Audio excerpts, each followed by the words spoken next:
Alhamdulillahirabbil alamin. Wassalatu wassalamu ala asyrafil anbiya'i wal mursalin wa ala alihi wa sahbihi ajma'in. Subhanaka la ilma lana illa ma 'allamtana innaka antal alimul hakim. Rabbi shrah li sadri wa yassir li amri wahlul 'uqdatam min lisani yafqahu qawli. Amma ba'd. Alhamdulillah ala nikmatil Islam. Alhamdulillah ala nikmatil iman wa kafa biha min ni'mah. Allahumma barik lana fi Rajab wa Sya'ban wa ballighna Ramadan wa ballighna Ramadan wa ballighna Ramadan wa a'inna 'ala siyam wal qiyam wa qira'atil Qur'an wa qanni'na bil yasiri minal manam. Alhamdulillah, segala puji bagi Allah Subhanahu wa taala yang menyehatkan kita, yang memberikan kita kesempatan, yang memberi kita waktu luang, yang memberikan kepada kita, menghadirkan untuk kita perkara-perkara indah di sekitaran kita, dan kita dimampukan untuk melangkah ke sana. Kita dimampukan untuk berkumpul di tempat-tempat yang semacam ini, mendengarkan perkara-perkara yang baik, melantunkan perkara-perkara yang baik, memandang kepada sesuatu yang baik, dan melakukan apapun yang menjadi sumber kebaikan, di mana ini semuanya adalah warisan dari Nabi kita, Nabi Muhammad SAW. Perkara-perkara yang akan membawa kebahagiaan bagi kita di dunia akhirat, yang akan menjaga kita dunia akhirat, yang akan memberikan perkara-perkara indah bagi kita dunia akhirat, yang akan menenteramkan, mensejahterakan, membawa kepada sesuatu yang pasti akan menyenangkan di akhirat nanti utamanya, dan DP-nya sudah Allah Ta'ala berikan semenjak kita masih ada di dunia. Ketika kita duduk di tempat-tempat seperti ini, Allah Ta'ala menjanjikan adanya sakinah. Di tempat-tempat semacam ini Allah Ta'ala menjanjikan yang namanya ketenangan, Allah Ta'ala menjanjikan adanya barokah, Allah Ta'ala menjanjikan adanya rahmat, Allah Ta'ala menjanjikan adanya ampunan hanya di tempat-tempat semacam ini, dan tempat-tempat lainnya yang ngambil porsi dari ajarannya Nabi Muhammad SAW. Oleh karena itu, ini semuanya harus menjadi sesuatu yang kita perhatikan dan sangat patut untuk kita syukuri. Siapapun presiden kita, nggak penting bu. Siapapun menteri kita juga nggak penting. Siapapun bupati kita, lurah kita, atau siapapun yang ngambil jabatan-jabatan di negeri ini, itu semuanya amat sangat tidak penting ketika kita menjadi hamba-hamba yang lalai dari urusan akhirat. Ketika kita jadi hamba-hamba yang bermaksiat kepada Allah Ta'ala, sungguh apapun yang terjadi di dalam kehidupan kita akan tetap baik-baik saja, siapapun yang menjabat. Nggih napa mboten? Jenengan punya presiden dulu, sekarang, yang lalu-lalu, panggah golek duit dhewe napa mboten? Utangnya dibayar dhewe napa mboten? Lah niku kompak nggih. Lah kenapa kok kemarin eker-ekeran, tukaran, ngolok-ngolok sana, ngolok-ngolok sini, ngomong begini, begitu, dan lain sebagainya? Untuk apa bu? Nggih. Ketika kita melakukan keburukan, itu menunjukkan kalau kita ini buruk. Ketika kita ngomong buruk tentang orang lain, itu buka bahwasanya yang ada di dalam hati kita ini masih comberan, masih penuh dengan sampah, masih penuh dengan kotoran. Dan kotoran-kotoran ini kalau kita timbun di dalam hati, mati bawa perkara-perkara yang semacam itu, akan sangat merepotkan akhirat kita, akan sangat merepotkan kuburan kita, akan sangat memberatkan timbangan keburukan kita. Na'udzubillahi min dzalik. Doa iya, ikhtiar iya, nyari pemahaman siapa pemimpin yang baik, nyari pencerahan siapa yang terbaik untuk menjabat, siapa, apalagi jenengan jenengan punya murabbi, jenengan punya ustadz-ustadz yang jadi patokan, yang menjadi pedoman di dalam kehidupan kita, wes ndak usah mumet-mumet, ndak usah nyari iki piye, riwayatnya gimana, biografinya, sejarah hidupnya, lahir tahun kapan, ini itu dan lain sebagainya. Nggak perlu, Bu. Mendingan jenengan nyari tahu sejarah hidupnya Nabi Muhammad. Mendingan jenengan nyari tahu tentang nabi-nabinya Allah. Mendingan jenengan nyari tahu tentang keluarga-keluarganya Rasulullah, ketimbang nyari tahu tentang biografinya orang-orang yang kita nggak kenal, yo ndak tahu serawung, tutu tonggone awake dhewe, tutu koncone awake dhewe, tutu sahabate awake dhewe. Setelah menjabat juga kita didada, nggih. Nggih nomboten, di dada tok nggih. Presiden tahun ini dada. Ngoten Pak Man. Nggih. Jadi buat apa? Nggih. Nyari pemimpin yang terbaik itu adalah amanah. Ketika kita kemarin, sebelum coblosan kemarin itu kita nyari pemimpin siapa yang terbaik di antara yang terbaik, atau minimal siapa yang paling mending dibandingkan yang lain. Kalau semuanya buruk, yang paling sedikit keburukannya siapa? Yang paling minim keburukannya siapa? Mereka yang kita pilih. Untuk apa? Untuk menyalurkan kewajiban kita sebagai warga negara yang baik, dikasih pilihan untuk nyari pemimpin yang terbaik. Kita nyoblos bukan karena diserang fajar, zuhur, asar, maghrib, isya, nggak karena serangan fajar, sing ngekeki aku duit tak coblos, yang ngasih aku uang saya coblos, yang ini. Bukan karena itu, bukan karena itu. Kalau jenengan murid Buya Yahya kok masih mau nerima uang-uang yang semacam itu, dipecat jenengan, saya yakin, dipecat jenengan dari muridnya Al-Bahjah atau pejuangnya Al-Bahjah atau santrinya Al-Bahjah. Sudah untuk Buya Yahya sama murid-murid yang kayak gini. Kalau udah terlanjur gimana? Ya sudah, diambil, tapi jangan dipakai untuk perkara-perkara yang baik. Jangan sampai dimakan, jangan dipakai untuk kebutuhan rumah tangga kita. Wes bar selesai. Alhamdulillah, sebelum Ramadan coblosannya sudah selesai. Masuk Ramadan kita, mugi-mugi sama Allah Ta'ala diampuni yang kemarin kepleset. Semoga sama Allah Ta'ala dikasih hati yang luas kita untuk memaafkan dan minta maaf, untuk mengakui kesalahan-kesalahan kita, untuk berbaik dengan orang-orang yang ada di sekitaran kita, sing satrunan karo koncone dan wawuh, yang keluar dari grup gara-gara tukaran masalah-masalah seperti ini. Ayo cepat diperbaiki, ayo cepat diperbaiki, karena percuma kita masuk Ramadan nggak akan dapat ampunannya Ramadan, nggak akan dapat kebaikannya Ramadan kalau hal-hal semacam ini tetap diimbu. Kalau hal-hal semacam ini tetap kita pendem di dalam hati kita. Mau yang dukung 01 apa 02 apa 03 apa 04, wis pokoke kabeh kudu wawuh, kabeh harus bersatu padu menyongsong Ramadan, nyongsong bulan yang mulia, menyambut perkara-perkara yang Allah Ta'ala hadirkan di dalam kemuliaannya bulan Ramadan. Jangan sampai kita masuk Ramadan nggak ada apa-apa.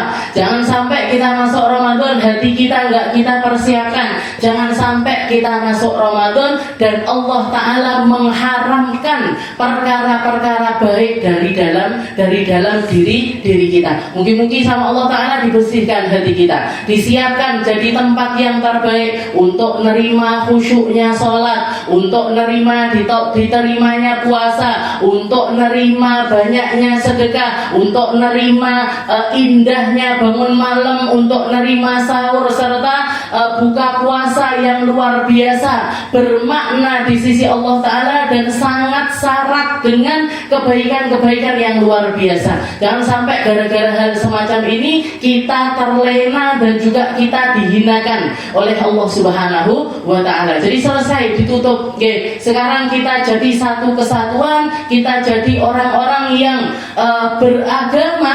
beragama, dan bernegara secara baik. Dan yang pasti, siapapun nanti yang jadi presiden kita, siapapun nanti yang menjadi pemimpinnya kita tetap wajib taat kepada mereka. Kudu taat sama mereka selama mereka tidak memerintahkan kemaksiatan, selama mereka tidak memerintahkan keburukan, kita wajib untuk taat kepada mereka. Pajak yo panggah kudu dibayar, motor yo panggah kudu diher, gitu. Kabeh melaku seperti biasanya. Terus kalau dilihat, kalau flashback, terus nyapo de ini udur-uduran. Mugi-mugi diampuni semuanya sama Allah Ta'ala. Dan ditutup, Bu. Sudah selesai. Jangan ngomong politik lagi, jangan ngobrol tentang hal-hal semacam itu lagi di majelis-majelis kita. Kita lanjutkan pembahasan kita. Masih ngaji tentang tafsir ayat Al-Quran. Tafsir ayat Al-Quran yang saya petik dari beberapa dari ayat-ayat pertama dari surat Al-Baqarah, masih di dalam kisahnya Bani Israel. Kemarin kita bahas tentang Nabiullah Adam, setelah itu zamannya Nabiullah Musa, sesuai urutan kisah yang ada di dalam Al-Qur'an, yaitu dimulai dari surat Al-Baqarah ila an qala Allah Ta'ala fi kitabihil aziz, a'udzu billahi minasyaitonir rajim. Bismillahirrahmanirrahim. Wa idh istasqa Musa liqaumihi faqulna idrib bi'asakal hajar فانفجرت منه 12 عينا قد علم كل أناس مشربهم كلوا واشربوا من رزق الله ولا تعثوا في الأرض مفسدين.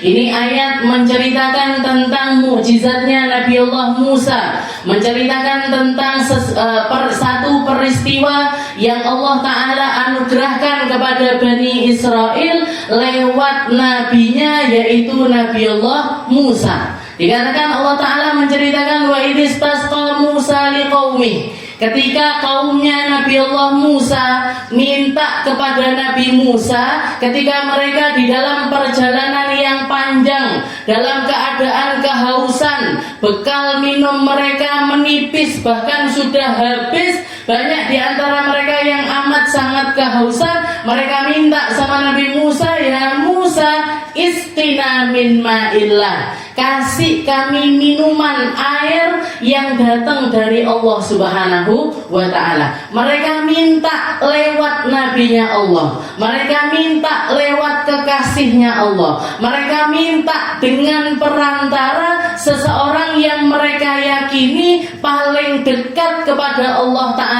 Mereka menjadikan orang-orang ini sebagai perantara-perantara. Persis seperti kita, umatnya Nabi Muhammad Sallallahu Alaihi Wasallam. Kalau dulu di zamannya Nabi, seringkali para sahabat itu mendatangi Rasulullah Sallallahu Alaihi Wasallam, minta ini, minta itu, tolong dibenerin ininya, tolong dibenerin itunya, dan lain sebagainya. Nabi Muhammad dijadikan wasilah.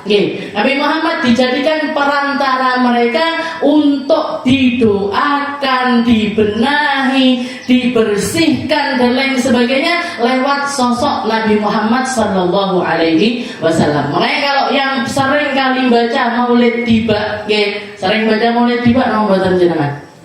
Tim Hadroh ini mesti tahu, mulutan biasanya yang paling lawas di tanah Jawa ini Maulid, ya Maulid Tiba. Dikatakan di situ di salah satu rawinya, diceritakan oleh Imam Ad-Dibai, yub'atsu min tihama baina yadayil qiyamah fi dhuhrihi alamah tudilluhul ghamamah tuti'uhus sahaib. Dikatakan Nabi kita Nabi Muhammad Sallallahu Alaihi Wasallam ini manusia yang bagaimana? Kriterianya di dalam kitab Taurat Injil itu seperti apa? Diceritakan yub'ats min tihamah, Nabi saya, Nabi Muhammad, nabinya kita semuanya adalah seseorang yang bernama Muhammad yang terutus dari satu negeri yang namanya Tihamah. Mekah itu dulunya namanya Tihamah. Yub'atsu min Tihamah baina yadayil qiyamah. Kalau nabi yang terakhir itu sudah datang, ini menunjukkan kalau kiamat itu sudah dekat. Baina yadayil qiyamah. Nabi yang terutus sebagai penanda akhir zaman, sebagai penanda hampir tertutupnya usia bumi ini. Baina yadayil qiyamah fi dhahrihi alamah. Tandanya apa? Tandanya di antara dua bahunya Nabi, di antara punggungnya Nabi Muhammad ini ada stempel kenabian. Jadi kalau dibilang kalau pabrik gitu Bu nabi-nabinya Allah, rasul-rasulnya Allah ini kayak barang limited edition. Tahu apa buatan jenengan limited edition? Jadi barang super langka, barang yang hanya dibikin, produk yang cuma dibikin itu beberapa saja, nggak banyak. Kalau misalkan yang banyak ini ya kita ini, akeh banget tunggalnya akeh. Model kayak kita ini banyak sekali. Ibadah titik, sholat titik, ngajine titik, sedekah titik, kabeh titik. Modelnya ngeten-ngeten mawon mirip-mirip saja. Tapi yang kayak Nabi Muhammad SAW ini sedikit. Kenapa? Karena para nabi-nabinya Allah ini istimewa. Mereka punya suara terbaik. Mereka punya wajah terindah. Mereka punya badan terkuat. Jadi secara fisik sama Allah Ta'ala sudah didesain paling indah. Setelah itu yang lebih diindahkan lagi apanya? Ruhnya yang lebih diindahkan lagi oleh Allah Subhanahu wa Ta'ala. Jadi dan itu dari luaran sudah ada tandanya. Makanya dikatakan baina fi dhahrihi alamah. Di punggungnya Nabi Muhammad itu ada stempel yang menunjukkan kalau Nabi Muhammad ini adalah nabi akhir zaman. Fi dhahrihi alamah. Apa alamat lainnya? Tudilluhul ghamamah tuti'uhus sahai. Nabi Muhammad itu kemana-mana ada awan-awan yang menaungi beliau. Melorono, awannya ikut ke kanan, Nabi ke kiri, awannya ikut ke kiri. Nabi kemanapun itu awan-awan itu akan mengikuti Rasulullah Sallallahu Alaihi Wasallam. Setelah itu juga ditambahi sama Imam Ad-Dibai, tuti'uhus sahaib. Nabi Muhammad itu awan pun bahkan taat sama beliau. Awan pun taat sama beliau. Dikatakan Rasulullah ketika berdiri khutbah Jumat, setelah selesai khutbah datang satu orang laki-laki mengatakan kepada Nabi, "Ya Rasul, Makkah ini sudah lama enggak turun hujan. Enggak inqata'atis subul, sungai-sungai kering, danau-danau kering, tempat-tempat air, sumur dan lain sebagainya semuanya sudah mengering ya Rasul. Wahalakatil dan juga hewan-hewan ternak kami karena semuanya kering akhirnya juga banyak yang mati ya Rasul. Minta ud'ullah, doakan kami ya Rasul, berdoalah engkau kepada Allah Ta'ala agar Allah Ta'ala berkenan untuk menurunkan air hujannya."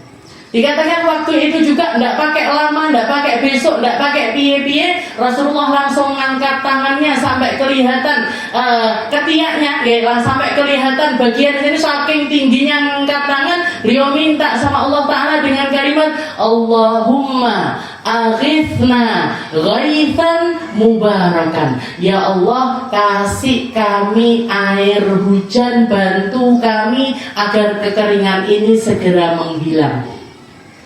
Baru doa seperti itu, baru nurunkan tangannya dan air hujan mulai datang. Jadi pertama awan-awan ngumpul ke negeri Madinah semuanya, habis itu beres hujan. Setelah hujan nggak madep-madep Bu, sampai seminggu belandeng hujan. Seminggu penuh ini air itu nggak pernah berhenti, air hujan itu nggak berhenti turun. Datang laki-laki yang sama mendatangi Rasul, setelah itu mengatakan, "Ya Rasul, ini Madinah sudah kenyang sama air, semua tempat sudah penuh, semuanya sudah penuh sama air. Tapi kalau misalkan air terus-terusan datang seperti ini, kami juga takut banjir. Ini manungsa panas jaluk udan jaluk panas. Jadi mintanya mesti kebalikan dari apa yang terjadi. Jadi minta lagi sama Rasul, ya Rasul ini gimana ini, kalau ini kayak gini nanti juga banjir dan lain sebagainya.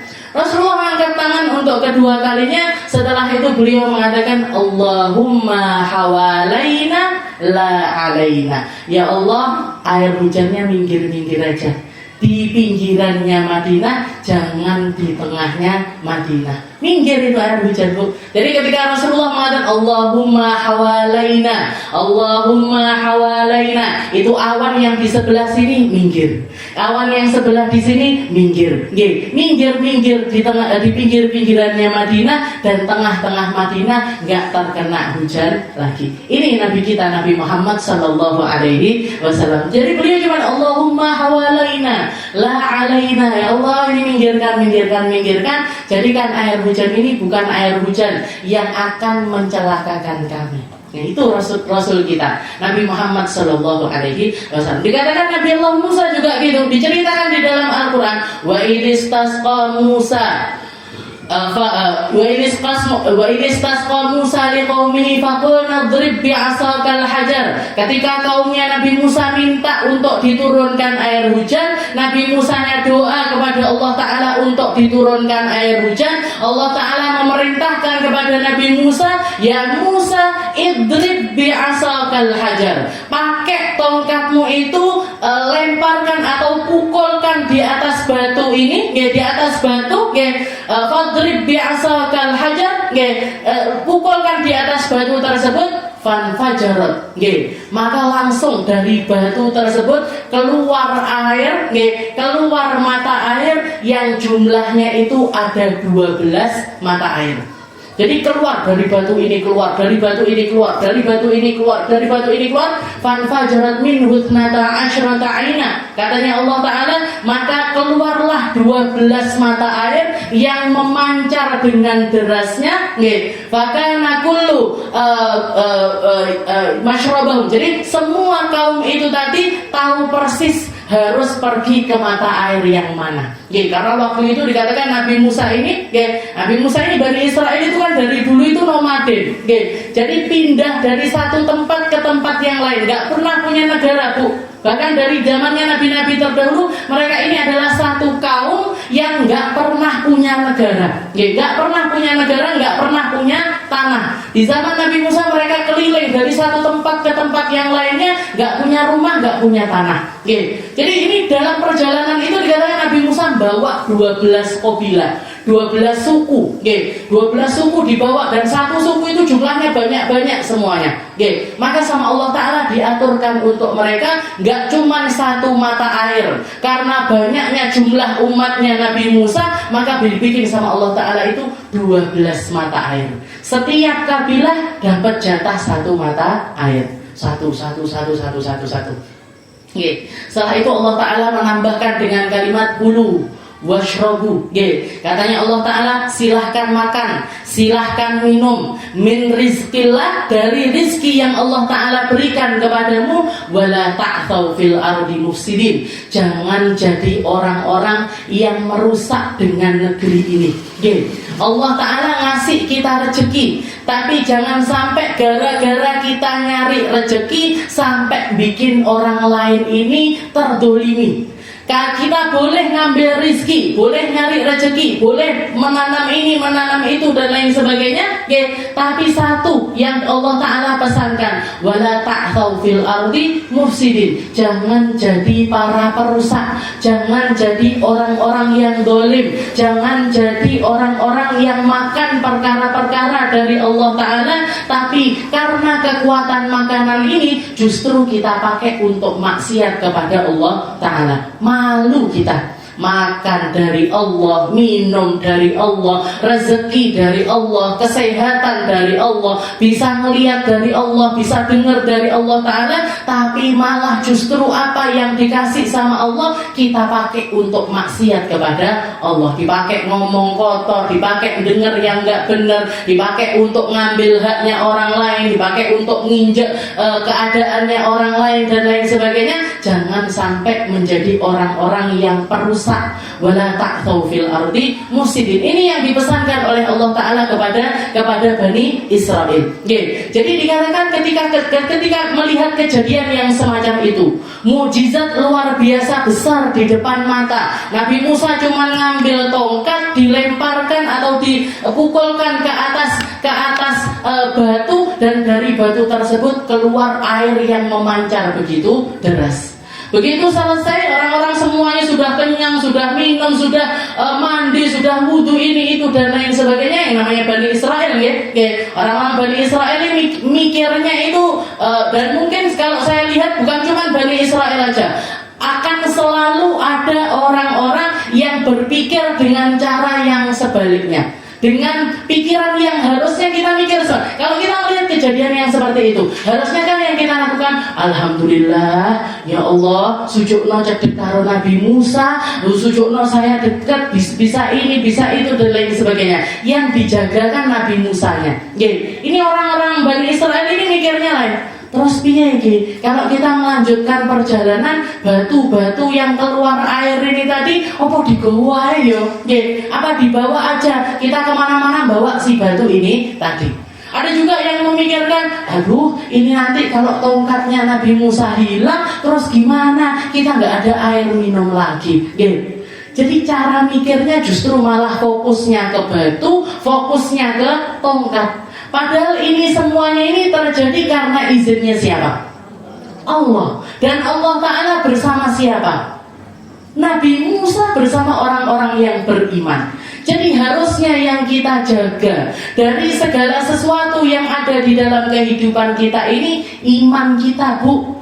Kita mau hidup di Tulungagung, mau hidup di Surabaya, mau hidup di Jakarta, mau hidup di Kalimantan, Sumatera dan lain sebagainya, selama kita bertuhankan Allah nggak masalah.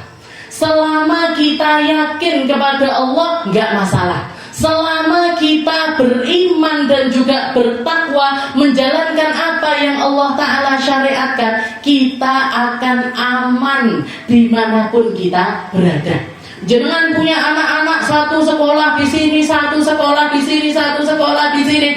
Sing kudu ditenangkan apanya? Yang harus ditenangkan hatinya. Anak saya akan aman, saya bekalkan iman, saya kasih dia pengertian, saya kasih dia tempat untuk berjuang. Semoga menjadi anak-anak yang menjalankan syariat Allah Ta'ala dengan benar, dengan benar, karena modal kejujuran, modal akhlak yang baik, modal kebijaksanaan, modal keindahan di dalam ruh, di dalam hati, itu modal utamanya hidup seseorang.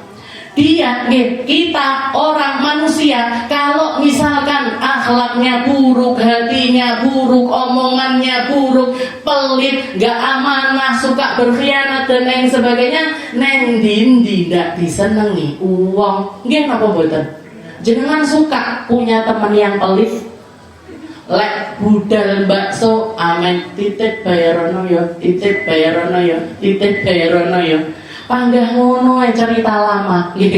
Jadi ceritanya seperti itu aja, gitu. Jadi sukanya ngerepotin orang, ngomongnya kasar, omongannya nggak bener, akhlaknya buruk dan lain sebagainya. Di mana-mana nggak payu, Bu. Gitu. Dia kerja apapun sama siapapun di tempat bagaimanapun akan selalu tersiksa, akan selalu nggak disuka dan akan selalu dimurka oleh Allah Subhanahu wa Ta'ala. Jadi yang paling penting kita bekalkan kepada diri kita dan juga orang-orang yang ada di sekitar kita ini apa? Iman, Bu. Iman sama Allah Ta'ala, kesenangan untuk bisa bersenang-senang di dalam hal-hal yang diridhoi oleh Allah Subhanahu wa Ta'ala. Itu bekalnya hidup.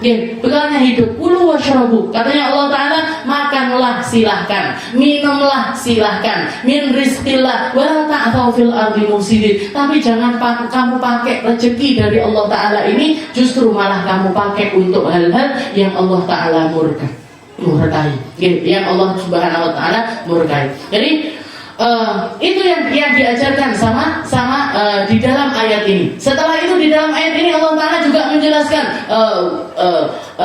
wa idistasqa Musa wa idistasqa Musa liqaumihi faqulna drib bi'asakal hajar. Ketika Nabi Allah Musa ini kita melihat ketaatannya Nabi Musa. Kita melihat bagaimana sendiko dawuhnya Nabi Musa dan betapa Nabi Musa ini cepat sekali di dalam mengambil apa yang Allah Subhanahu wa Ta'ala perintahkan kepadanya. Ya Musa, pukul batunya. Pukul batunya, maka yang dilakukan Nabi Musa, beliau tidak pakai nanya, tidak pakai piye caranya ya Allah, batu yang mana ya Allah, pakai gimana, modelnya piye, ngene apa ngene apa ngene apa ngene, nggak pakai gitu. Yang penting dipukulkan. Nggak pakai ngenyang, nggak pakai ngomong, nggak pakai apapun, beliau langsung dipukulkan di atas batu tersebut. Maka secepat Nabi Musa menjalankan apa yang Allah Ta'ala perintahkan, secepat itu juga Allah Subhanahu wa Ta'ala mengabulkan permintaannya Nabi Allah Musa. Kalau dilihat ini kan berseberangan. Dilihat kan berseberangan. Nah, orang-orang minta air, Nabi Musa disuruh mukul batu. Orang kalau mikir, kalau saya misalkan ibu-ibu datang, Ustazah minta airnya, itu Bu ada batu, tolong dipukul. Jangan mikirnya berikut.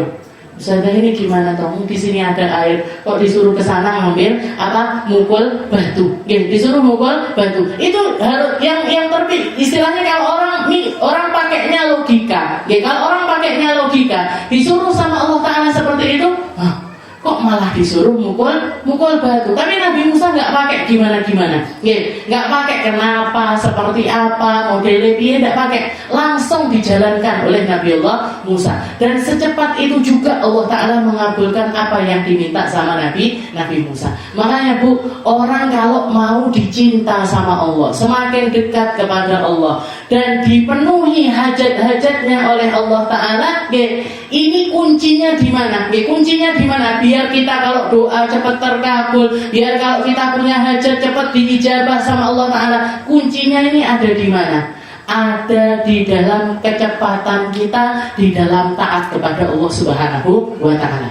Lek awake dhewe ben krungu adzan Allahu Akbar, sik geritak dilut lah. Layah dilut, sik kesel boyoke, sik kesel ikine, terus kita doa, ya Allah muga-muga ini, enggak dikabul-kabul. Cocok napa mboten? Cocok Bu, cocok. Kenapa? Karena kita ketika dipanggil sama Allah Ta'ala juga nggak cepet-cepet, disuruh menghindari maksiat juga nggak cepet-cepet, disuruh menghindari perkara-perkara buruk juga nggak cepet-cepet, nggak cepet-cepet kita. Maka seperti itu juga lah seseorang yang ketika minta sama, kenapa kok nabi-nabinya Allah Ta'ala itu cepet sekali minta ini dikasih, minta ini dikasih, kok kita ndonga ndak diijabah, kita minta ndak diterima, semuanya sudah doa, pengajian akbar, doa bersama, ibtihal bersama, ini bersama, milih paslon sing nomor iki sing menang, kok orang menang ya apa iki kira-kira? Kenapa ini kira-kira? Kita introspeksi diri. Sudahkah kita jadi orang-orang yang ketika Allah Ta'ala panggil, Allah Ta'ala perintahkan, Allah Ta'ala larang, apakah kita jadi orang-orang yang patuh serta tunduk dengan perkara-perkara tersebut? Enggak, jangan harap terkabul doanya, jangan harap secepat untuk diijabah sama Allah Subhanahu wa Ta'ala, karena kita pun seringkali mengulur-ngulur hal tersebut. Bahkan dikisahkan oleh para ulama nanti ketika seseorang melewati jembatan Sirat, diceritakan sama Nabi Muhammad ada yang melewati siratnya itu seperti al-barqul lamih, kayak kilat yang menyambar, ada yang kayak angin, ada yang seperti angin, ada yang kayak orang lari, ada yang kayak orang berjalan, ada orang yang merangkak, ada orang yang bahkan gelantungan, baru setelah itu nyampe ke surganya Allah, nyampe ke seberang. Ini patokannya ini apa? Katanya para ulama, secepat kita mematuhi perintah Allah dan secepat kita menjauhi larangan Allah Ta'ala, secepat itu juga lah nanti kita akan berjalan di siratnya Allah Ta'ala. Di jembatan Sirat itu cepatnya kita melewati ini secepat apa? Kalau kita leha-leha, kalau kita menggampangkan, mengentengkan, meremehkan, jangan salahkan. Kalau nanti ngelewatinya itu juga begitu sulit dan begitu lama. Tapi ketika kita melihat maksiat, cepat-cepat menghindar. Dengar kalau ada sesuatu yang buruk, dihindari, dilemparkan dan lain sebagainya. Nah, itu juga akan menambah kecepatan lewatnya kita di jembatan siratnya Allah Subhanahu wa Ta'ala. Itu yang dikatakan oleh para ulama. Itu yang dikatakan oleh para ulama. Jadi perkara-perkara semacam ini sudah diajarkan oleh para ulama kita, bahkan oleh nabi-nabinya Allah. Faqulna drib bi'asakal hajar fanfajarat min hutnata asyrata aina. Setelah itu juga hikmah yang lainnya yang terkandung di dalam satu ayat ini, betapa Allah Ta'ala sangat terperinci di dalam memberikan apa yang dibutuhkan oleh umatnya. Allah Ta'ala tahu persis kalau umatnya Nabi Musa ini berjumlah 12 qabilah. Jumlahnya ada 12 qabilah. Maka sebanyak itu juga Allah Ta'ala mengeluarkan mata air. Dikasih sama Allah Ta'ala 12 mata air.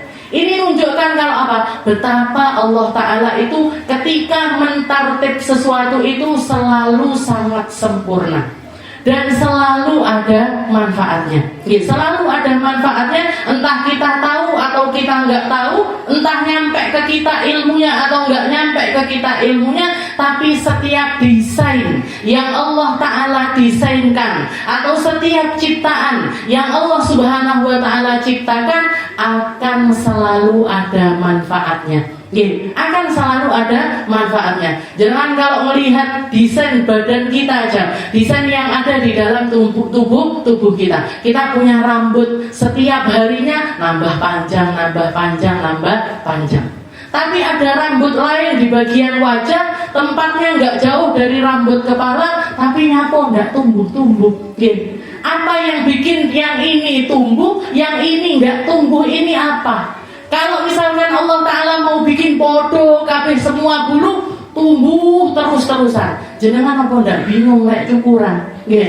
Nyukur gini dipotong, di sini dipotong, nanti bulu mata dipotong, rambut dipotong, didesain sama Allah Ta'ala sebegitu indahnya dan sebegitu detailnya. Sesuai dengan apa? Sesuai dengan kebutuhan manusia tersebut. Dikasih hidung satu, dikasih mulut satu, dikasih lidah ini, lidah ini ditutup dengan 2 rongga atas bawah, ditutup lagi dengan gusi, ditutup lagi dengan gigi, masih dikasih bibir, masih dikasih bibir sama Allah Ta'ala. Seakan-akan Allah Ta'ala ingin mengatakan kepada kita, ini properti yang satu ini harus amat sangat dijaga. Kenapa? Lek wis omong garai kisruh. Kalau orang kebanyakan omongnya akan banyak salahnya, dan orang kalau banyak salahnya akan berat urusannya di akhirat nanti. Makanya bisa saya katakan yang di sini nih, yang duduk bersama-sama di tempat ini, sing paling akeh hisabnya saya, yang paling banyak salahnya saya, yang harus paling banyak istighfarnya saya, Bu. Saya, Bu. Makanya istilahnya ini lisan, yang tersurat tersurat dan yang tersirat itu semuanya ada maknanya. Dibikin sama Allah Ta'ala satu, nggak kayak mata yang dua, nggak kayak telinga yang dua, nggak kayak tangan dan juga yang lainnya. Semuanya ada manfaatnya. Kita punya 5 jari, kenapa kok setiap jarinya itu dikasih sendi di tempat ini? Mek loro, nyapa nggak 5, nyapa nggak 6, dikasih pas. Kalau 5 kepanjangan, kalau 1 kendekan kok elek malian. Semuanya, jangan perhatikan apapun yang Allah Ta'ala berikan kepada kita, semuanya pas, persis, istilahnya pas dan sesuai dengan apapun yang ada di dalam kehidupan. Nggak ada celahnya, Bu.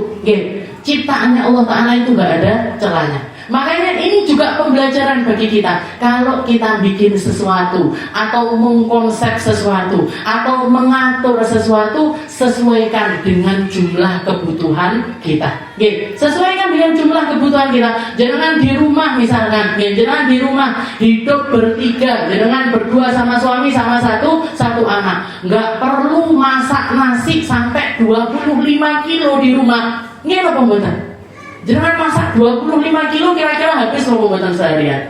Blokek Bu, sisa banyak, sisa banyak disesuaikan. Oh ini setengah magic jar aja sudah cukup untuk sehari. Sudah cukup untuk sehari. Gak perlu masak terlalu banyak, juga jangan terlalu dikit. Rusak ngene ae lah. Sak genggam di wong sak omah, itu mesti nanti kalau ndak jenengan keluar, bojone keluar, anaknya keluar, Jadi yang pas, segala sesuatu itu mikirnya yang pas, Mau ke majelis seperti ini, mau majelis ke tempat majelis ini, oh majelisnya dimulainya setengah 2, setengah 2 dimulai, atau misalkan baca mulainya pengajiannya jam 2, oh jangan sampai saya datang setengah 4, kenapa? Bubar sudah, Dengan datang ke sini setengah 4 sudah selesai acaranya. Jadi dipaskan waktu, hidup dipasne. Apapun yang kita aturkan di dalam kehidupan kita itu kita taruh sesuai dengan porsinya masing-masing. Punya di rumah, misalkan jangan bikin rumah. Setelah itu anaknya banyak, anaknya 10 atau anaknya 15 misalkan, kayak orang-orang dulu. Jangan mau bangun kamar mandi, mau bangun kamar mandi. Oh ini kalau punya kamar mandi 1 cukup, 2 lebih enak, 3 tambah enak, 4 enak, 15 kakean Bu. Punya anak 15, bangun kamar mandi 15. Satu orang 1 kamar mandi. Kakean apa mboten? Kakean, kakean. Kecuali jenengan bangunkan pondok pesantren kayak gini, yang muridnya unlimited, bikin kamar mandi banyak. Kenapa kok kamar mandinya banyak? Karena yang tinggal di situ juga banyak. Ini hikmah yang Allah Ta'ala berikan kepada kita. Setiap kabilah ini tahu persis, gak usah bingung-bingung rebutan. Kalau misalkan sama Allah Ta'ala dibikinkan keluar mata air 1, padahal yang mau datang ke tempat itu ribuan orang, bisa jubel-jubelan, bisa injek-injekan, bisa tengkar, bahkan bisa bunuh-bunuhan gara-gara berebut mata air ini tadi. Gara-gara berebut mata air ini tadi. Jadi semuanya perlu untuk dikonsep, perlu untuk diatur. Dan cara ngaturnya itu gimana? Kita paskan dengan standar yang sesuai dengan perkara-perkara yang akan kita lakukan. Jangan bikin majelis, misalkan jangan mantu, misalkan jangan punya gawe mantu yang diundang undangannya 1000 orang. Jangan yang diundang 1000 orang. Padahal rumahnya jangan kecil sekali. Jangan rumahnya kecil sekali.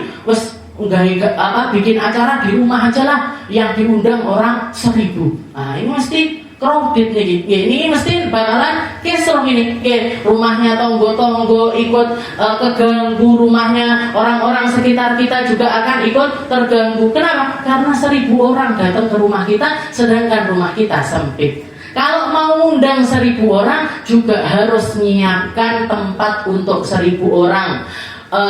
terima tamu yang cukup untuk 1.000 orang, makanan yang cukup untuk 1.000 orang, minuman yang cukup untuk 1.000 orang, tempat duduk yang enak untuk 1.000 orang. Nggak kuat aku nyari tempat seperti itu, nyeting acara seperti itu. Ya sudah, berarti harus dikurangi undangannya. Nggih, kuatnya 100 ya 100, kuatnya 200 ya 200. Jangan angan-angannya tinggi, undang orang sekian ribu, tapi kita nggak mampu untuk menjamu mereka dengan baik. Nggak mampu untuk menjamu mereka lebih dengan baik. Mendingan sederhana di rumah tapi dijamu dengan baik. Dijamu dengan baik. Itu yang ingin Allah Ta'ala sampaikan kepada kita. Dan masih banyak lagi hikmah-hikmah yang dikatakan oleh para ulama yang ada di dalam ayat-ayat tersebut. Di zaman Rasulullah SAW, Nabi Muhammad juga pernah kejadian yang pertama di Madinah, dan itu sering kali terjadi. Para sahabat minta hujan.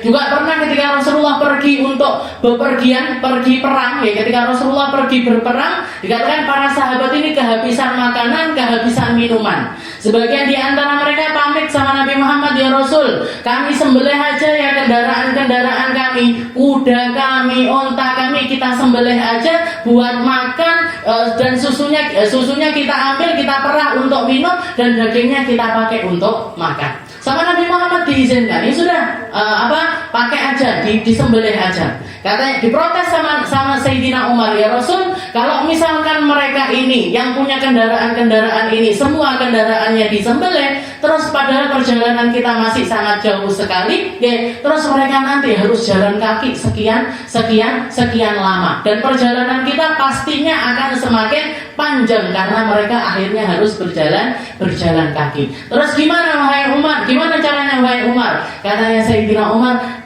innaka ma'ana ya Rasul, jenengan ini sedang ada di tengah-tengah kami ya Rasul. Mukjizatnya Allah Ta'ala ada bersama kami, kenapa enggak kita manfaatkan? Terus seperti apa caranya? Saya akan keliling nyari sisa-sisa makanan yang ada pada mereka, nanti saya setorkan kepada jenengan dongakne muga-muga makanan ini barokah. Muga-muga makanan ini tambah banyak jadi berkah.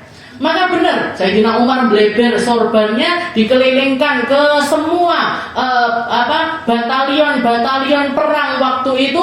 Ada yang nyumbangkan segenggam gandum, ada yang menyumbangkan beberapa butir kurma ini itu dan lain sebagainya, disetorkan di hadapan Nabi itu cuma satu sorban. Padahal jumlah pasukan waktu itu 1.500 orang. 1.500 pasukan. Didoakan sama Rasulullah, ditutup, setelah itu didoakan sama Nabi. Katanya Nabi, "Khudu, silahkan ambil." Maka setiap pemimpin pasukan itu bawa ember-ember mereka, ngambil makanan-makanan yang datang dari sorbannya Nabi Muhammad. Penuh dibawa sampai kenyang semuanya.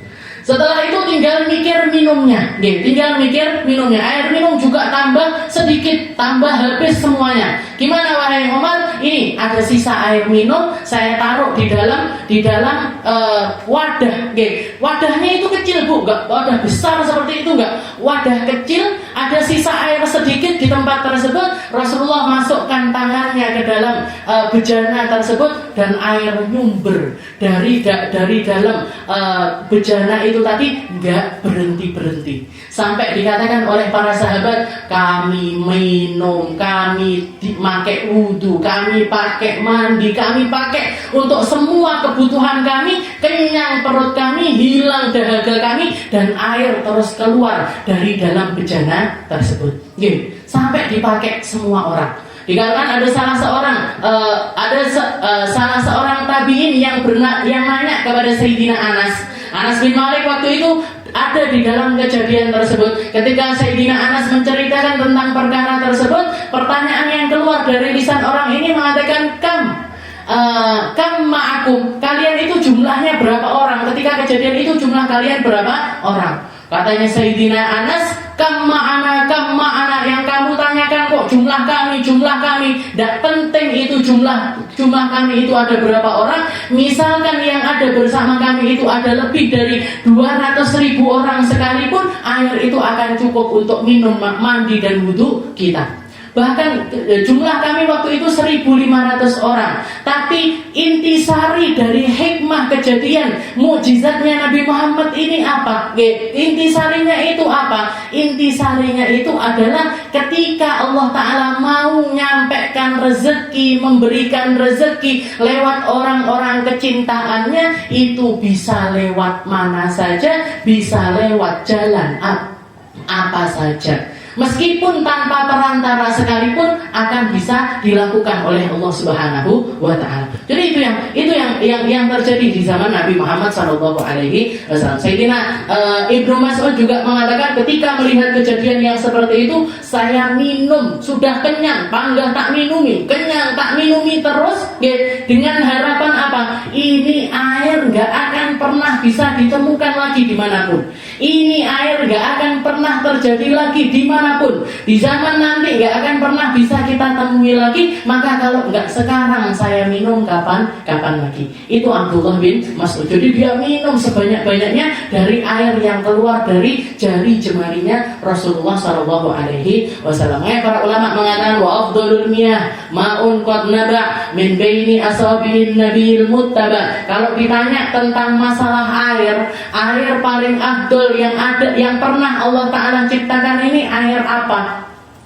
Yang bahkan mengalahkan keafdoliahannya Telaga Kautsar, yang bahkan mengalahkan keafdoliahannya air Zam-Zam, yang bahkan mengalahkan keafdoliahannya Sungai Nil dan lain sebagainya, yaitu air yang pernah keluar min baini asabi'in nabiyil muttaba, dari sela-sela jari jemarinya Rasulullah Shallallahu Alaihi Wasallam. Itu dikatakan para ulama, semua ulama sepakat air paling afdal yang pernah tercipta, yang pernah Allah Ta'ala hadirkan di dunia sampai di akhirat adalah air yang keluar dari jari jemarinya Rasulullah Shallallahu Alaihi Wasallam. Dan kita adalah umatnya, dan kita adalah pengikutnya, dan kita adalah orang-orang yang iman kepadanya. Kita punya nabi paling hebat, kita punya nabi yang paling bagus akhlaknya, kita punya nabi yang paling tinggi kedudukannya di sisi Allah Subhanahu wa Ta'ala. Dan kemuliaan Nabi Muhammad akan menyertai kita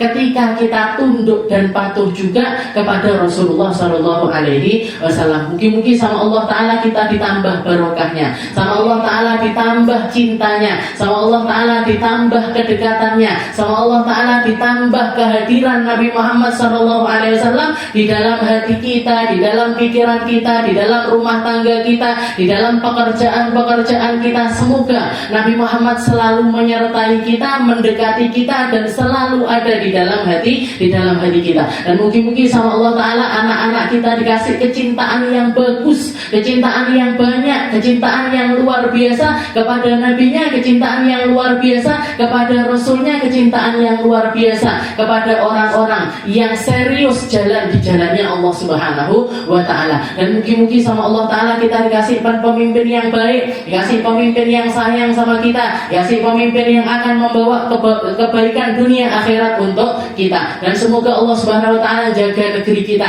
jaga keluarga kita, jaga orang-orang yang kita cintai, jaga orang-orang yang ada di sekitaran kita, agar selalu menjadi hamba-hamba yang dimudahkan di dalam hidayah dan juga inayah, dimudahkan untuk ibadah, dimudahkan untuk melakukan kebaikan. Ala hadhihi niyyah wa ala niyatin salihah wa ila hadratin Nabi Muhammad sallallahu alaihi wasallam bisirril Fatihah.